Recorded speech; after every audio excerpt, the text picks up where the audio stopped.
9. Dos papéis em andamento ou findos. Artigo 103. Os papéis em andamento ou findos serão bem conservados e, quando for o caso, encadernados, classificados ou catalogados, aplicando-se, quando ao seu descarte, o disposto no parágrafo 2º do artigo 74. Seção 10. Das certidões. Artigo 104. A expedição de certidões, em breve relatório ou de inteiro teor, compete exclusivamente aos ofícios de justiça. Parágrafo 1º. Sempre que possível, as certidões serão expedidas com base nos assentamentos constantes do sistema informatizado, cabendo ao escrivão dar a sua fé pública no que nele constar ou não admitida de qualquer forma a consulta aos autos de processos em andamento ou findos, livros ou papéis a seu cargo, caso em que se designará o número e a página do livro ou processo onde se encontra o assentamento. Parágrafo 2º.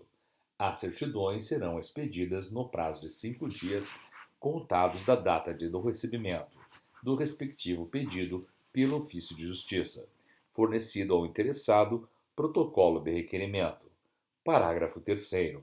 Serão atendidos em 5 dias úteis os pedidos de certidões de objeto e pé formulados pelo correio eletrônico e-mail institucional de um ofício de justiça para outro. A certidão será elaborada e encaminhada pelo ofício de justiça diretamente à unidade solicitante. Parágrafo 4º. Se houver necessidade de requisição de autos do Arquivo Geral, os prazos deste artigo constar-se-ão do recebimento do feito pelo ofício de justiça. Parágrafo 5º. A expedição de certidão de processos que corram em segredo de justiça dependerá de despacho do juiz competente. Artigo 104-A. A requerimento escrito do credor, tratam-se de decisão judicial transitada em julgado, que reconheça a existência de obrigação de pagar, quantia certa ou alimentos.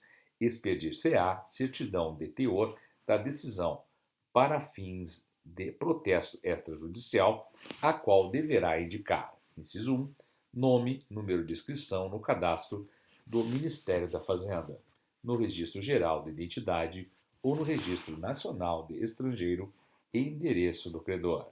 Inciso 2, nome, número de inscrição no cadastro do Ministério da Fazenda e no Registro Geral de Identidade ou no Registro Nacional de Estrangeiro e endereço do devedor.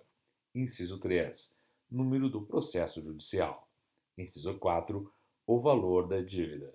Inciso 5, a data em que, após a intimação do executado, decorreu o prazo legal para pagamento voluntário. Parágrafo 1º. As certidões serão expedidas no prazo de 3 dias contados da data do recebimento do respectivo pedido pelo ofício de justiça. Parágrafo 2º. A expedição de certidão de processos que correm em segredo de justiça dependerá de despacho do juiz competente. Parágrafo 3º. Em todos os casos, a certidão será levada a protesto, sob a responsabilidade do credor. Parágrafo 4º. A requerimento do executado, o protesto será cancelado por determinação do juiz, mediante ofício a ser expedido ao cartório, no prazo de 3 dias, contado da data do protocolo do requerimento, desde que comprovada a satisfação integral da obrigação. Parágrafo 5º.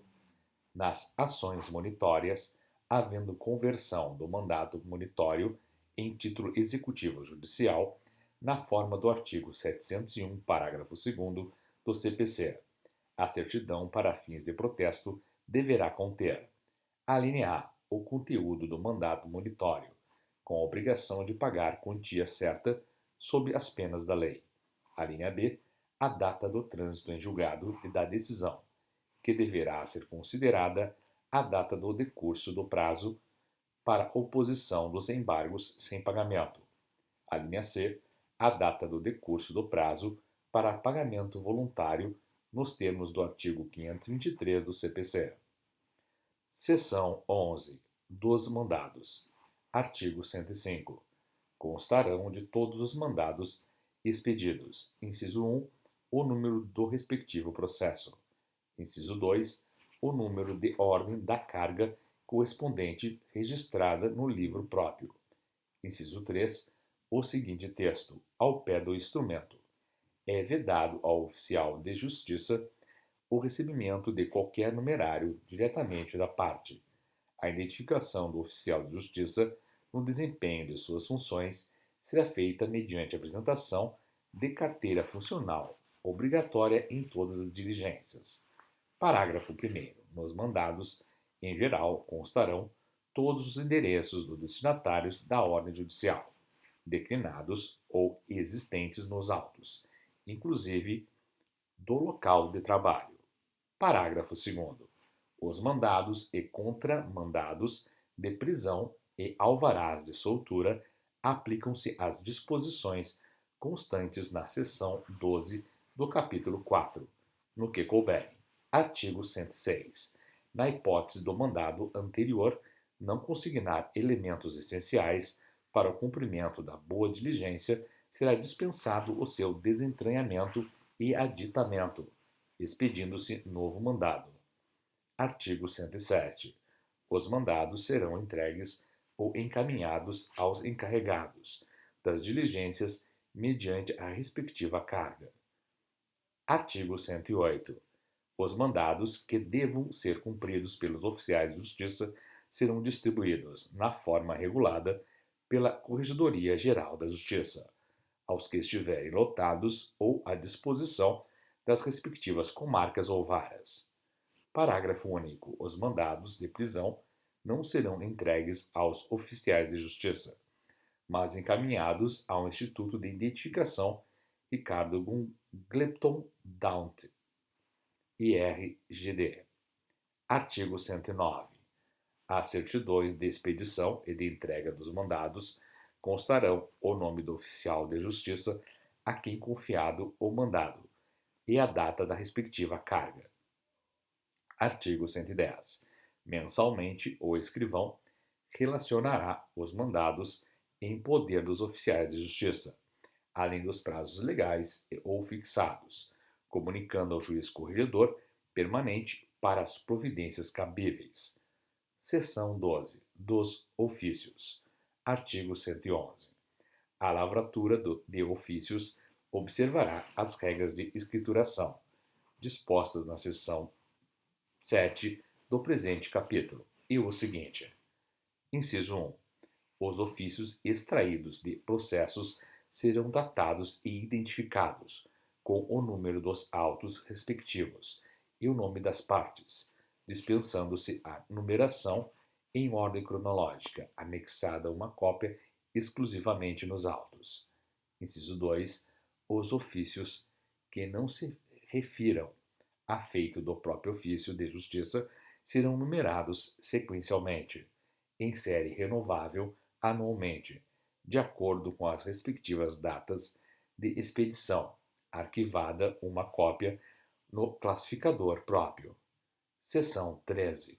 Das comunicações oficiais, transmissão de informações processuais e prática de atos processuais por meio eletrônico. Artigo 112. Ressalvada a utilização dos meios convencionais no caso de indisponibilidade do sistema informatizado e do sistema de malote digital, quando implantado, as comunicações oficiais que transitem entre os ofícios de justiça serão por meio eletrônico, observado as regras estabelecidas nesta seção. Artigo 113. Serão transmitidas eletronicamente, inciso 1, informações que devam ser prestadas à segunda instância, conforme determinação do relator. Inciso 2, ofícios. Inciso 3, comunicações. Inciso 4, solicitações. Inciso 5, pedidos em encaminhamento de certidões de objeto e pé, certidões criminais e certidões de distribuição. Inciso 6, cartas precatórias. nos casos de urgência. Artigo 114. A transmissão eletrônica de informações e documentos será realizada por dirigente, escrivão judicial, chefe de seção e escrevente técnico judiciário.